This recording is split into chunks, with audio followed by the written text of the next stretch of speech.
Irshad phone എടുത്തൊരു നമ്പറിലേക്ക് dial ചെയ്തു. അനുവിന്റെ നമ്പർ കിട്ടാൻ അധികം ബുദ്ധിമുട്ടേണ്ടി വന്നില്ല. ഒരു മാഷല്ലേ, സ്കൂളിൽ പോയപ്പോൾ പെട്ടെന്ന് കിട്ടി.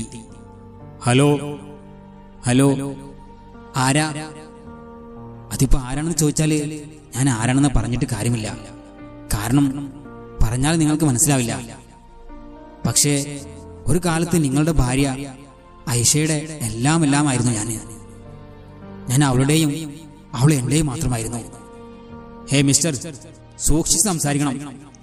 നിങ്ങൾക്ക് ആളെ മാറിപ്പോയി. എന്റെ ഭാര്യ അങ്ങനെയുള്ള പെണ്ണല്ല. ഹലോ സാർ, താങ്കൾ ചൂടാവില്ലേ? എനിക്ക് ആളെ മാറിയിട്ടൊന്നുമില്ല. നിങ്ങൾ അനീസാർ, നിങ്ങളുടെ ഭാര്യ ഐഷ. അല്ല, അങ്ങനെ പറയുന്നതിനേക്കാൾ എനിക്കിഷ്ടം എന്റേത് മാത്രമായിരുന്ന ഐഷു. ഇനി നിങ്ങൾക്ക് ഞാൻ പറയുന്നത് വിശ്വാസമായില്ലെങ്കിൽ നാളെ രാവിലെ 10 മണിക്ക് ടൗണിലുള്ള പാൽ ഹൗസ് എന്ന ഷോപ്പിൽ വന്നാൽ നേരിട്ട് കാണാം എന്റെ സ്വപ്നറാണി എന്നെ കാണാൻ വരുന്നത്. എങ്കിൽ ശരി, ഓക്കെ, ബൈ. ഫോണ് കട്ടായതും അനു ആകെ തകർന്നു പോയി. എന്റെ ഐശുവിനെ കുറിച്ചാണോ അവൻ പറഞ്ഞത്? ഹേ ഇല്ല, എന്റെ ഐശുമോള് അങ്ങനെയുള്ളവളല്ല. വെറുതെ എന്റെ ഐശുവിനെ സംശയിക്കണ്ട. പക്ഷേ അവൻ നേരിട്ട് കാണാമെന്ന് പറഞ്ഞതോ? ആ, എന്തായാലും രാവിലെ അവിടെ എത്താം. എന്നിട്ട് വേറൊരു ഐഷ എന്നൊരു പെണ്ണിനെയും കൂട്ടി വന്ന് അവന്റെ കരണക്കുറ്റിക്ക് 2 പൊട്ടിക്കണം. നിങ്ങൾ ഇന്നലെ വിളിച്ച അനീസാണ് ഞാൻ. എന്റെ ഭാര്യയെ പറ്റി അനാവശ്യം പറഞ്ഞതിന് എതിരിക്കട്ടെ എന്ന് പറഞ്ഞിട്ട് അവിടുന്ന് ഇറങ്ങി വരണം. ഐശുവിനോട് ഈ സംഭവം ഇപ്പൊ വിളിച്ചു പറയണോ? അല്ലെങ്കിൽ വേണ്ട, പെണ്ണ് ടെൻഷനായിട്ട് ഒരുക്കി തീരും. നാജി ഹാഷിമിന്റെ വീട്ടുകാരുമായി വേഗം അടുത്തു. അവിടെ എല്ലാവർക്കും നാജിയെ ഇഷ്ടമായി. ഒരേ ഒരു പെങ്ങള് ഹംനയെ അവൾക്ക് ഇഷ്ടായി. ഐഷു ഉറക്കം വരാതെ തിരിഞ്ഞു മറിഞ്ഞു കിടന്നു. നാളത്തെ ദിവസം അവളെ ഭയപ്പെടുത്തി. അപ്പോഴാണ് ഫോൺ റിംഗ് ആയത്. അല്ലാ, അനുക്കയാണല്ലോ. എന്താ ഈ സമയത്ത്? എന്തെങ്കിലും അറിഞ്ഞിട്ടുണ്ടാകുമോ? ഹലോ, അസ്സലാമു അലൈക്കും. വലൈക്കും അസ്സലാം. ഇക്ക, എന്താ ഇക്ക ഈ സമയത്ത് വിളിച്ചേ? എനിക്കെന്താ എന്റെ പെണ്ണിനെ ഈ സമയത്ത് വിളിച്ചൂടെ? അതല്ല ഇക്ക, നിങ്ങൾ ഈ സമയത്ത് ഉറങ്ങുന്നതല്ലേ, അതുകൊണ്ട് ചോദിച്ചതാ. എന്തോ എനിക്ക് ഉറക്കം വരാത്ത പോലെ. അപ്പൊ എന്റെ ബീവിയെ ഒന്ന് വിളിച്ചു നോക്കാമെന്ന് വിചാരിച്ചു. ആടി, പിന്നെ നല്ലൊരു തമാശ പറയാനുണ്ട്. ഇപ്പൊ പറയുന്നില്ല, നാളെ നീ വന്നാൽ നേരിട്ട് പറയാം, ഇൻഷാ അല്ലാ. ഓക്കെ ഇക്ക, ഇൻഷാ അല്ലാ. ആ, എങ്കിലും മോൾ ഉറങ്ങിക്കോ. ഞാൻ നാളെ ഉച്ച കഴിഞ്ഞ് കൂട്ടാൻ വരാം. രാവിലെ വേറൊരു സ്ഥലം പോവാനുണ്ട്. ആ ശരി ഇക്ക. ഫോൺ വെച്ചിട്ട് അവൾ ഒരുപാട് കരഞ്ഞു. പാവം എന്റെ അനുക്ക. ഭാര്യ മറ്റൊരാളുടെ കൂടെ ഇരുന്ന് നാളെ ഐസ്ക്രീം കഴിക്കുന്ന കാര്യം ആ പാവം അറിയുന്നില്ലല്ലോ. ഇന്ന് എന്തായിരിക്കും ഇക്കാക്ക് ഉറക്കം വരാതിരിക്കുന്നത്? യാ അല്ലാ, നീ എന്റെ കൂടെ ഉണ്ടാവണേ. എന്നെ നീ കൈവടിയല്ല നാഥാ. രാവിലെ ഐശു പോകാനിറങ്ങി. ഉമ്മ, ഞാൻ പോയിട്ട് വേഗം വരാം. നീ എവിടെയാ മോളെ പോകുന്നത്? ഒരു കൂട്ടുകാരിയെ കാണാനാ ഉമ്മ. ഞാൻ ഇന്ന് പോയാലേ പിന്നെ ഇപ്പൊ ഒന്നും വരില്ലല്ലോ. അവള് വിളിച്ചിരുന്നു, എന്നെ കാണാമെന്ന് പറഞ്ഞു. എന്ന് തനിച്ചു പോണ്ട മോളെ, ഉപ്പ വരും കൂടെ. വേണ്ട ഉമ്മ, ഞാൻ പോയിട്ട് വേഗം വരാം. ആ, സൂക്ഷിച്ചു പോണേ മോളെ. അനു എപ്പോഴാ വരിക മോളെ? ഉച്ചയ്ക്ക് ശേഷം വരാമെന്ന് പറഞ്ഞു. ആ, എങ്കിലും മോള് പോയിട്ട് വേഗം വാ. ആ ശരി ഉമ്മ. അസ്സലാമു അലൈക്കും. വഅലൈക്കും അസ്സലാം. ഐഷു ഒരു ഓട്ടോ പിടിച്ച് ടൗണിലേക്ക് പോയി. അവൾക്ക് കാലും കൈയും എല്ലാം വിറക്കുന്നത് പോലെ തോന്നി. ഓട്ടോയിലിരുന്ന് അവളുടെ കണ്ണിൽ നിന്നും കണ്ണുനീർ ഒഴുകിക്കൊണ്ടിരുന്നു. അനു 10 മണിക്ക് അവിടെ എത്തി പുറത്തുള്ളൊരു കസേരയിരുന്നു. കുറച്ചു കഴിഞ്ഞപ്പോൾ ഒരു ഓട്ടോ വന്നു നിന്നു. അതിൽ നിന്ന് ഇറങ്ങുന്ന ആളെ കണ്ട് അനു ഞെട്ടി. ഐഷു, എന്റെ ഐഷു. അപ്പൊ അവൻ പറഞ്ഞതൊക്കെ? അനുവിന് തന്റെ കണ്ണുകൾ വിശ്വസിക്കാനായില്ല. ഇത് സ്വപ്നമാണോ? അല്ല, സത്യമാണ്. അനു കുറച്ചുള്ളിലേക്ക് മാറി നിന്നു, അവൻ അവൾ കാണാതിരിക്കാൻ. ഐഷു വേഗം ഉള്ളിലേക്ക് കയറിപ്പോയി. തകർന്ന മനസ്സോടെ അനു അത് നോക്കി നിന്നു. എന്റെ ഐഷു തന്നെയാണോ അത്? എനിക്ക് മാറിയതാണോ? ഇല്ല, മാറിയിട്ടില്ല. അല്ലെങ്കിലും അവളെ എനിക്ക് എങ്ങനെ മാറിപ്പോവാനാ? അവളെ ഓരോ ചലനവും എനിക്ക് അറിയാമല്ലോ. അവൾ എന്റെ എല്ലാമായിരുന്നില്ലേ, എന്റെ ജീവന്റെ പാതി. ഐഷ ഉള്ളിലേക്ക് കയറി ചുറ്റുപാട് നോക്കി. ഇർഷാദ് കൈ പൊക്കി ഇവിടെ ഉണ്ടെന്ന് കാണിച്ചു. അവള് പോയി അവന്റെ മുമ്പിൽ ഇരിപ്പിടത്തിലിരുന്നു. അവള് വിറച്ചു കൊണ്ടിരുന്നു. അവന്റെ മുന്നിൽ നിന്നും എണീറ്റ് ഓടാൻ തോന്നി. ഹലോ ഐഷു, എന്തൊക്കെയുണ്ട് വിശേഷം? എത്ര കാലമായി ഇങ്ങനെ നേരിട്ട് കണ്ടിട്ട്. അവന് കാണാമായിരുന്നു അനു ദൂരെ നിന്നെല്ലാം കാണുന്നത്. അതുകൊണ്ട് മുഖത്ത് നല്ല ചിരി വരുത്തി. എനിക്ക് വേഗം പോകണോ, ഫോണ് തന്നെങ്കിൽ ഫോട്ടോ ഡിലീറ്റ് ചെയ്തിട്ട് എനിക്ക് പോകാമായിരുന്നു. ആഹാ, അതെന്ത് പോക്കാണ് ഐഷ? അതിനാണോ ഞാൻ ഇത്രയും കഷ്ടപ്പെട്ടത്? അപ്പോഴേക്കും സപ്ലയർ വന്നു. ഐഷുവിന് എന്താണ് വേണ്ടത്? എനിക്കൊന്നും വേണ്ട, പ്ലീസ് എന്നെ വേഗം ഒന്ന് വിട്ടു തന്നാൽ മതി. ഛേ, അങ്ങനെ പറയല്ല ഐഷു. ആ, 2 ഫലൂദ എടുത്തോളൂ. ഐഷു, അത് ഫുള്ള് കഴിച്ചു കഴിഞ്ഞാല് ഞാൻ എന്റെ ഫോണ് തരും. അപ്പൊ നിനക്ക് ഫോട്ടോസ് ഡിലീറ്റ് ചെയ്യാം. അതിനുശേഷം നമുക്ക് പിരിയാം. ഓക്കെ ഐഷു, ഇനി കഴിച്ചോളൂ. ഐഷു എങ്ങനെയൊക്കെ കഴിച്ചു തീർത്തു. ആ, ഇനി ഫോൺ ഇതാ എടുത്തോ. അതിലുള്ള മിന്നുവിന്റെ ഫോട്ടോസ് എല്ലാം അവൾ ഡിലീറ്റ് ചെയ്തു. ഫോൺ തിരിച്ചു കൊടുത്തു. ഇനി ഞാൻ പോയിക്കോട്ടെ? തീർച്ചയായും നിനക്ക് പോകാം. എന്റെ പ്ലാനിങ് വിജയിച്ചു. ഇർഷാദ് പൊട്ടിച്ചിരിച്ചു. അവന്റെ ചിരിയുടെ അർത്ഥം അവൾക്ക് മനസ്സിലായില്ല. അവൾക്ക് എങ്ങനെയെങ്കിലും അവിടുന്ന് രക്ഷപ്പെടാൻ വേണ്ടി അവിടുന്ന് എഴുന്നേറ്റ് ഓടുകയായിരുന്നു. പക്ഷെ കുറച്ച് നടന്നതും അവളുടെ മുന്നിലുള്ള ആളെ കണ്ട് അവൾ ഞെട്ടിത്തെറിച്ചു പോയി. അനുക്ക, അതേടി ഞാൻ തന്നെ. പക്ഷേ ഇനി നിന്റെ വായ് കൊണ്ട് അങ്ങനെ വിളിക്കരുത്.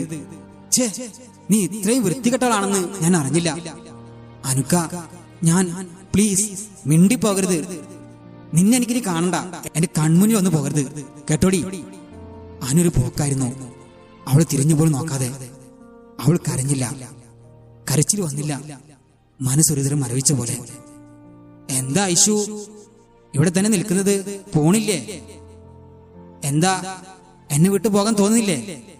ഇല്ലടാ, എനിക്ക് പോവാൻ തോന്നില്ല. എവിടെ പോകാന്? ഇനി എനിക്ക് ആരുമില്ല. എന്റെ അനുക്ക പോയി. അല്ല, നീ നശിപ്പിച്ചു എന്റെ ജീവിതം. നീ നശിപ്പിച്ചു. നിന്റെ പ്ലാനിങ് വിജയിച്ചില്ലേ? ഇതായിരുന്നു നിന്റെ പ്ലാനിങ് അല്ലേ?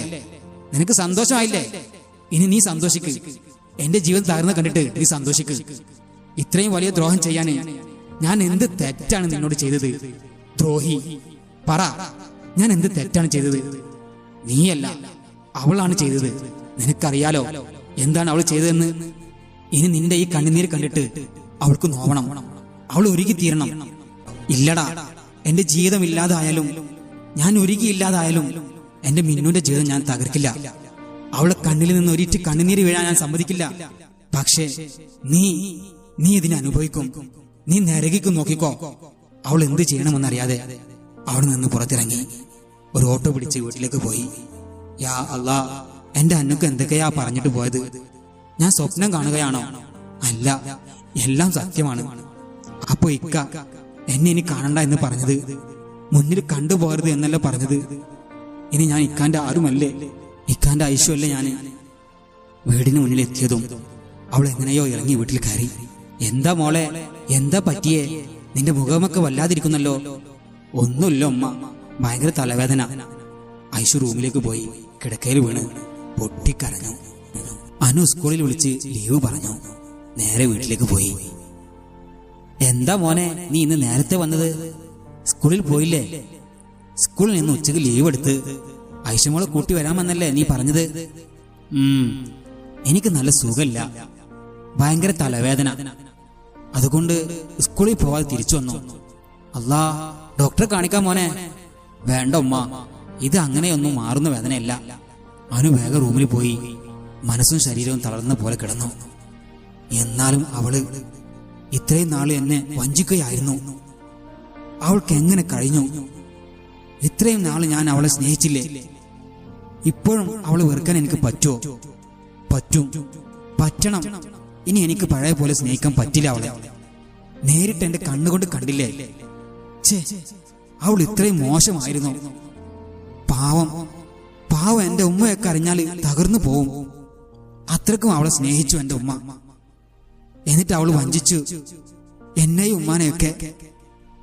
ഉമ്മ ഇപ്പോ ഒന്നും അറിയണ്ട, ആരും അറിയണ്ട. ഈ സമയം ഐഷുവിന്റെ വീട്ടില് ഐഷു വേഗം നിസ്കരിച്ചു. റബ്ബിന്റെ മുന്നിൽ കൈ നീട്ടി പൊട്ടിക്കരഞ്ഞു ദുആ ചെയ്തു. ഐഷമോൾ ഇന്ന് പോകുന്നല്ലേ പറഞ്ഞത് സെറീന? എന്നിട്ട് മോളെ പുറത്തൊന്നും കാണുന്നില്ലല്ലോ. സാധാരണ പോകുന്ന ദിവസം നമ്മുടെ കൂടെ തന്നെ ഉണ്ടാവാറുണ്ടല്ലോ മോള്. ആ ഇക്ക തലവേദന എന്ന് പറഞ്ഞിട്ടാ റൂമിലേക്ക് പോയത്. പിന്നെ ഞാൻ നോക്കിയിട്ടില്ല. അല്ലാ, തലവേദനയോ? ഞാൻ പോയി നോക്കട്ടെ. മുനീർ ഐഷുവിന്റെ റൂമിലേക്ക് പോയി. പക്ഷേ അവൾ അവിടെ കണ്ടില്ല. അവൾ എവിടെ പോയി അവള്? മുനീർ നിസ്കാര റൂം നോക്കിയപ്പോൾ ഞെട്ടിപ്പോയി. ഐഷു അവിടെ വീണ് കിടക്കുന്നു. സെറീന! മുനീർ ഉച്ചത്തിൽ വിളിച്ചു. ആ വിളി കേട്ട് എല്ലാവരും ഓടി വന്നു. അല്ലാ, എന്റെ ഐഷുവിന് എന്ത് പറ്റി? മിന്നു കരച്ചിലായി. മുനീർ വേഗം അവളെ എടുത്ത് കാറിൽ കൊണ്ടുപോയി കിടത്തി. സെറീനയും കൂട്ടി ഹോസ്പിറ്റലിലേക്ക് പോയി. മിന്നുവും പോയി കൂടെ. ഐഷയുടെ കൂടെയുള്ളവർ ആരാ? ആ, ഞങ്ങളാണ് സിസ്റ്റർ. ഭർത്താവ് വന്നിട്ടുണ്ടോ കൂടെ? ഇല്ല സിസ്റ്റർ. എന്തെങ്കിലും പ്രശ്നമുണ്ടോ എന്റെ മോൾക്ക്? ഹേയ്, പ്രശ്നമൊന്നുമില്ല. പക്ഷേ ഒരു ഗുഡ് ന്യൂസ് ഉണ്ട്. ഐഷ പ്രഗ്നന്റ് ആണ്. ആണോ? അൽഹംദുലില്ലാ. സെറീനക്ക് മുനീറിനും ഒരുപാട് സന്തോഷായി. മിന്നുവിന്റെ കണ്ണിൽ നിന്ന് സന്തോഷം കൊണ്ട് കണ്ണുനീർ വന്നു. ഐഷയുടെ കൂടെയുള്ളവരെ സാറ് വിളിക്കുന്നു. മുനീറും സെറീനയും വേഗം ഉള്ളിൽ കയറി. ആ, ഐഷക്ക് ഇപ്പോ വലിയ കുഴപ്പമൊന്നുമില്ല. എന്നാലും ശരീരം നല്ല വീക്കാണ്. നന്നായി ശ്രദ്ധിക്കണം. ഒരു ട്രിപ്പ് കൊടുക്കുന്നുണ്ട്. അത് കഴിഞ്ഞാല് വീട്ടിലേക്ക് പോകാം. ആ ശരി സാർ. മുമ്പ് എപ്പോഴെങ്കിലും ഇങ്ങനെ തല കറങ്ങി വീണിട്ടുണ്ടോ? ആ സാറ്, കുറെ മുമ്പേ അവള് ഏറ്റവും കൂടുതൽ ഇഷ്ടപ്പെട്ടിരുന്ന അവളുടെ ഉപ്പൂപ്പ മരണപ്പെട്ടപ്പോൾ അതുപോലെ വീണിട്ടുണ്ട്. അതുപോലെ ഇന്നും എന്തോ മനസ്സിന് താങ്ങാൻ പറ്റാത്ത എന്തെങ്കിലും ഉണ്ടായോ? ഇല്ല ഡോക്ടർ, ഒന്നും ഉണ്ടായില്ല. ഓക്കെ ശരി. എന്തായാലും നന്നായി അവളെ ശ്രദ്ധിക്കണം. ഇല്ലെങ്കിൽ വയറ്റിലുള്ളതിനെ ബാധിക്കും. ശരി ഡോക്ടർ. അങ്ങനെ മുനീറും സെറീനയും പുറത്തിറങ്ങുമ്പോൾ സന്തോഷവും കൂടെ ഡോക്ടർ പറഞ്ഞത് ഓർത്തപ്പോൾ സങ്കടവും തോന്നി. എന്തായിരിക്കും സെറീന നമ്മുടെ മോളെ പ്രശ്നം? അറിയില്ല ഇക്ക. ചിലപ്പോൾ നായിച്ചു പോയതിന്റെ ആയിരിക്കും. ഇന്നലെ മുതൽ മോൾ ടെൻഷന് തന്നെയാണ്. ഐഷക്ക് ഒരുപാട് സന്തോഷം തോന്നി സിസ്റ്റർ വിശേഷമുണ്ടെന്ന് പറഞ്ഞപ്പോൾ. പക്ഷേ പെട്ടെന്ന് മുഖം വാടി. ഈ സന്തോഷം പറയാന് അനുക്കയില്ലല്ലോ. അങ്ങനെ അവർ വീട്ടിലേക്ക് പോയി. ഐഷു വേഗം കുളിച്ച് നിസ്കാരമൊക്കെ കഴിഞ്ഞ് റബ്ബിന് ശുക്രിന്റെ സുജൂദ് ചെയ്തു. യാ അല്ലാ, ജീവിതത്തിലെ ഏറ്റവും വലിയ സമ്മാനമാണ് എനിക്കും അനുക്കയ്ക്കും നീ ഇപ്പൊ തന്നത്. പക്ഷേ ആ സന്തോഷം പങ്കിടാന് എന്റെ അനുക്കയില്ല എന്റെ കൂടെ. നിനക്കറിയാമല്ലോ റബ്ബേ എല്ലാ സത്യവും. നീ തന്നെ എല്ലാം എന്റെ അനുക്കാക്ക് തെളിയിച്ചു കൊടുക്കണ റബ്ബേ. ഐഷു ഒരുപാട് കരഞ്ഞു ദുആ ചെയ്തു. മോളെ വാ, വന്ന് ഭക്ഷണം കഴിക്ക്. എനിക്ക് വേണ്ട ഉമ്മ, ഇപ്പൊ എനിക്ക് വിശപ്പില്ല. മോളെ, നീ അനുവിനോട് പറഞ്ഞില്ലേ ഈ സന്തോഷം? നിനക്കെന്തൊരു സന്തോഷമില്ലാത്ത പോലെ? ഇത്രയും വലിയ സന്തോഷം ഉണ്ടായിട്ടും. ഉമ്മ, ഞാൻ ഇന്ന് അനുക്കാരുടെ വീട്ടിലേക്ക് പോവാണ്. അനുക്കാക്ക് ഇന്ന് വരാൻ സമയം ഉണ്ടായില്ല എന്ന് പറഞ്ഞു. ഐഷു അവളുടെ റൂമിലേക്ക് അതും പറഞ്ഞു പോയി. ഒന്ന് അനുക്കയെ വിളിച്ചു നോക്കിയാലോ? ഉപ്പയാവാൻ പോകുന്ന കാര്യം പറഞ്ഞാലോ? അങ്ങനെ ഐഷു വിറക്കുന്ന കൈകളോടെ അനുവിന്റെ നമ്പർ ഡയൽ ചെയ്തു.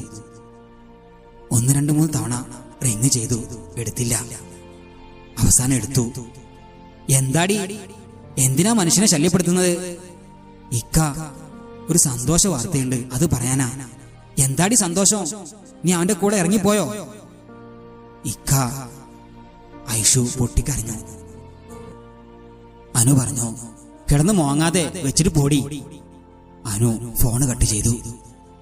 ഐഷു പൊട്ടി കരഞ്ഞു. പെട്ടെന്നാണ് ഐഷക്ക് ഉപ്പുപ്പോയെ ഓർമ്മ വന്നത്. ഉപ്പുപ്പ പറഞ്ഞ കാര്യം ഓർമ്മ വന്നത്. മോളെ, എന്ത് സങ്കടം വന്നാലും നമ്മുടെ മുത്ത് ഹബീബിന്റെ പേരിൽ സ്വലാത്ത് ചൊല്ലിക്കോ. എന്ത് വലിയ പ്രയാസമാണെങ്കിലും റബ്ബ് അത് എളുപ്പത്തിലാക്കി തരും മോളെ. പെട്ടെന്ന് ഐഷക്ക് ഒരു ഉണർവ് കിട്ടിയതുപോലെ. ഒരുപാട് പ്രശ്നത്തിനിടക്കും ഞാൻ സ്വലാത്ത് മുറുകെ പിടിച്ചത് കൊണ്ടല്ലേ എന്റെ ജീവിതത്തിൽ എല്ലാം സന്തോഷത്തിലായത്, അനുക്കയെ കിട്ടിയത്, എന്റെ മിന്നുന്റെ സ്നേഹം, അങ്ങനെയെല്ലാം. ഇനിയും ഒരുപാട് സ്വലാത്ത് ചൊല്ലണം. ഇപ്പൊ അനുഭവിച്ചു കൊണ്ടിരിക്കുന്ന ഈ പ്രയാസം മാറാന് സ്വലാത്ത് എന്ന മധുരമരുന്ന് മുറുകെ പിടിക്കണം. ഐഷു വേഗം എണീറ്റ് മുഖമൊക്കെ കഴുകി താഴേക്ക് വന്നു. എല്ലാവരോടും സന്തോഷത്തോടെ കുറച്ച് സമയം നിന്നു. ഉപ്പ, എന്നെ ഇക്കയുടെ വീട്ടിൽ കൊണ്ടുവിടണേ. ആ ശരി മോളെ, സമയമായാല് മോളെ ഇറങ്ങിക്കോ. സെറീന അനുവിന്റെ ഉമ്മയെ വിളിച്ചു. ഐഷുവിന് വിശേഷമുള്ള കാര്യം പറഞ്ഞു. മോൾ ഇന്ന് അങ്ങോട്ട് വരും ഇൻഷാ അല്ലാ. അൽഹംദുലില്ലാ. സന്തോഷം കൊണ്ട് അനുവിന്റെ ഉമ്മയുടെ കണ്ണ് നിറഞ്ഞു. അനു അറിഞ്ഞിട്ടുണ്ടാകുമോ? വേണ്ട, ഞാൻ പറയണ്ട. മോള് തന്നെ നേരിട്ട് വന്ന് പറഞ്ഞോട്ടെ.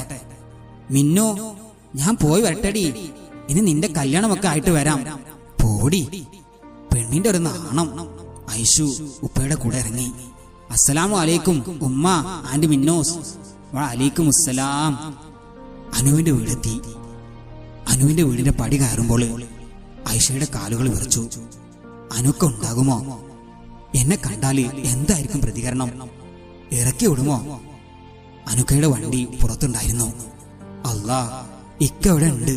യാ അല്ലാ, ഇവിടെ വരുന്നു കയറുമ്പോൾ ഇക്ക ഉണ്ടെന്ന് മനസ്സിലായാല് സന്തോഷം കൊണ്ട് തുള്ളിച്ചാടുന്ന മനസ്സ് ഇന്ന് ടെൻഷൻ കൊണ്ട് കരയുന്നു. അസ്സലാമു അലൈക്കും ഉമ്മ. വഅലൈക്കും അസ്സലാം. ഐഷുമോളെ, സൂക്ഷിച്ച് കയറണം മോളെ. അനുവിന്റെ ഉമ്മയോട് കുറച്ച് വിശേഷങ്ങളൊക്കെ പറഞ്ഞ് മുനീർ തിരിച്ചുപോയി. ഉമ്മ, ഞാൻ ഡ്രസ്സ് മാറ്റിയിട്ട് വരാം. ആ മോളെ, അനു ഉണ്ട് മേലെ, മോള് ചെല്ല്. പിന്നെ ഇനി ഇങ്ങനെ അധികം മേലെ കയറരുത്. ശരി ഉമ്മ. ഐഷു വിറച്ചുകൊണ്ട് റൂമിലേക്ക് കയറി. അനു കിടക്കുകയായിരുന്നു. ഐഷയെ കണ്ടപ്പോൾ പെട്ടെന്ന് എണീറ്റു. എന്തിനാ നീ ഇങ്ങോട്ട് വന്നേ? ഇക്ക, ഞാനൊരു തെറ്റും ചെയ്തിട്ടില്ല. ഞാൻ പറയുന്നതൊന്ന് കേൾക്ക് പ്ലീസ്. വേണ്ട, എനിക്കൊന്നും കേൾക്കണ്ട. എന്റെ കണ്ണുകൊണ്ട് നേരിട്ട് കണ്ട സത്യത്തെക്കാൾ എന്ത് കാര്യമാണ് നിനക്ക് പറയാനുള്ളത്?